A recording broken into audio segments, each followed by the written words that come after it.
Supaya memudahkan masyarakat, setelah dikasih nomor antrian manual itu dia akan langsung ke kasir. Jadi tidak ada lagi pembayaran di luar kasir.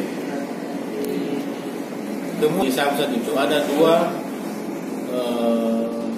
masalah pengesahan. Yang pertama, kemudian pergantian STK 5 tahun. Jadi kami berinovasi untuk pergantian STK nomor antriannya berbeda. Untuk pengesahan nomor antriannya juga untuk pengesahan, supaya tidak ada lagi bahwa ada kelihatannya aplikasi jadi nomor antrian untuk pengesahan, khusus pengesahan nomor antrian untuk di pergantian STK 5 tahun itu akan dipisahkan. Dan kami sudah melakukan sudah 1 minggu semacam ID card. Itu merupakan bagaimana berwujudnya pelayanan prima kepada masyarakat puas dengan pelayanan di kami Samsat. Itu kami bersyukur.